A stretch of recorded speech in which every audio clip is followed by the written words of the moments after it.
no one had bothered to do.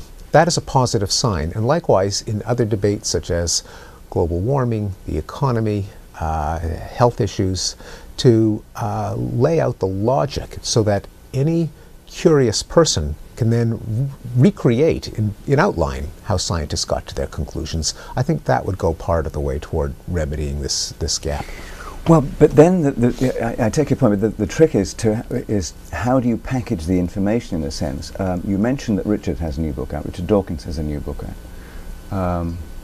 The Greatest Show on Earth, I think it's called. Yes, that's right. That has been reviewed by said same Randy Olson in, was it Nature or Science this week or a couple of weeks ago, in which he said, you know, when he does the evolution stuff, great, but there's a lot of God delusion stuff in there, and he finds that part of it shrill. So plainly, there's something great here when you don't do a straight science delivery. And I think your point about the moral aspects emerging must be right.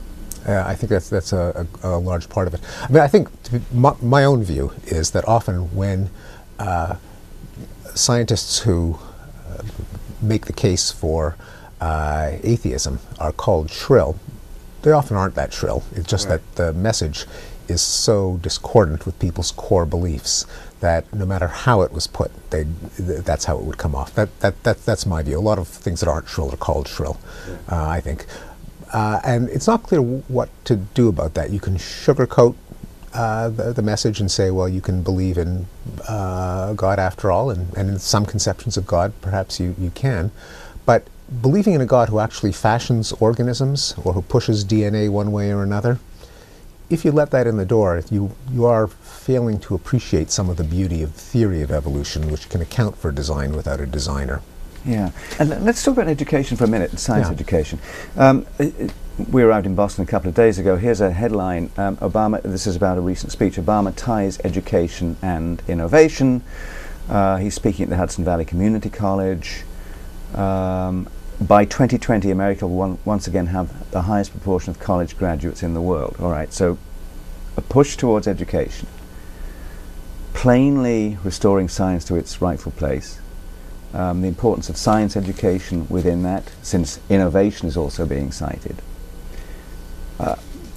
So how does one sort of go about creating that kind of a package? And let me give you a metaphor at least here.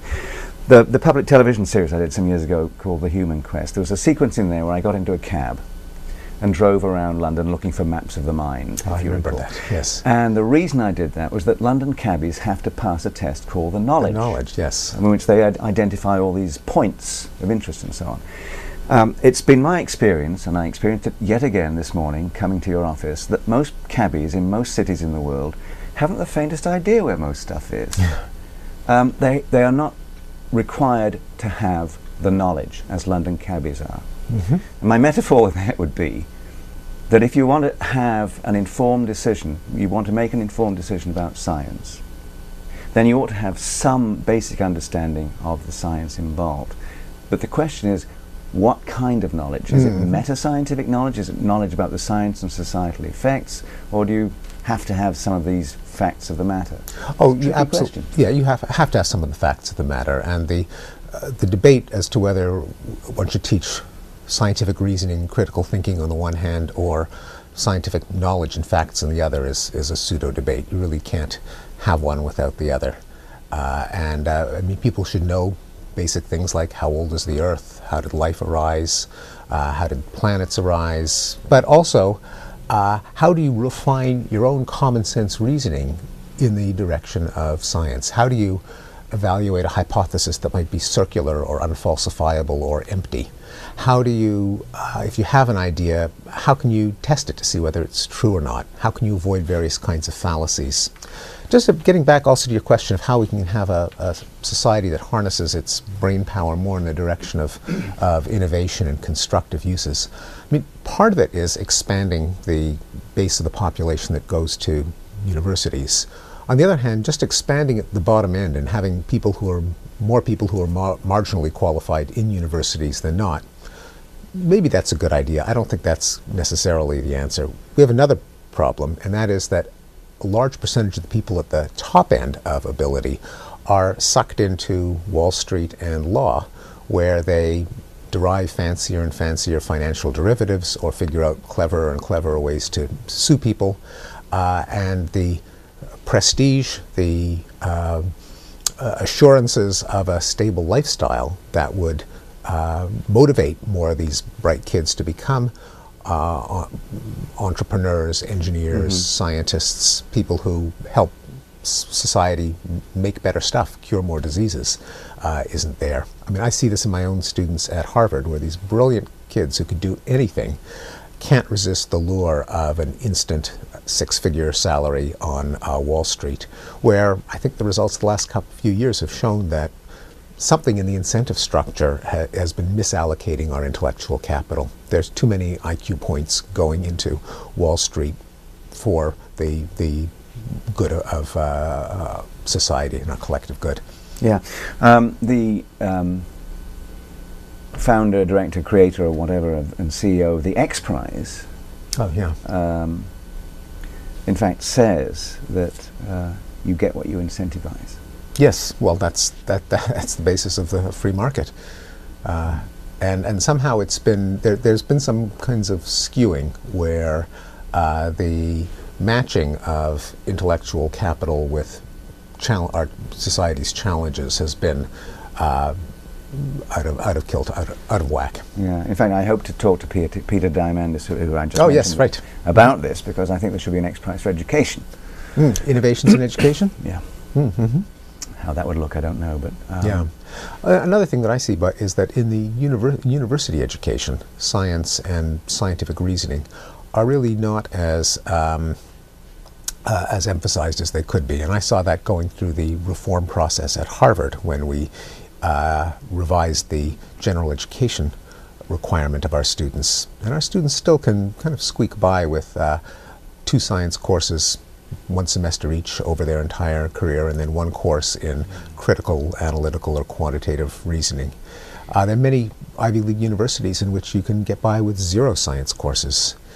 It's considered kind of a hurdle, a nuisance requirement to get out of the way, and not yet integrated into the rest of college education, which is a huge missed opportunity, not only because all citizens should be scientifically literate, but because science, I think, has so much light to shed on every other field in the university. And this is an opportunity that people in the humanities and social sciences and arts are not yet capitalizing on. Namely, the science of perception has enormous light to shed on visual arts and on music.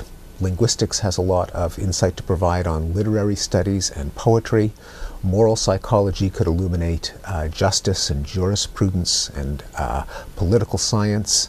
The wall between science and the rest of the curriculum, I think, is an antique. And given how enrollments in the humanities are plummeting nationwide, kids are going into business and studies instead, it might inject some more intellectual excitement into the humanities if it was better integrated with the sciences. I note that this is the 50th anniversary year of also C.P. Snow's Two Cultures, lecture, yes. Two Cultures. Right. And we also just came back from the Santa Fe Institute doing some conversations with Murray Gell-Mann and other people.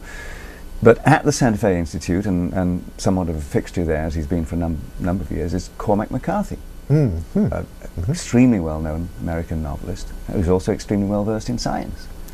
So those, I think those barriers that you talk about need to go. Yeah. I mean, it's not an imperialist exercise of science. On the contrary, it may be a kind of lifesaver for the humanities, which by their own admission are endangered within the university and society at large. Let me suggest something to you that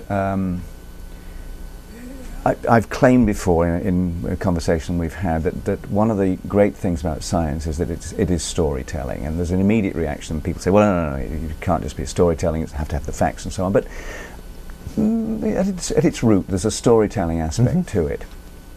And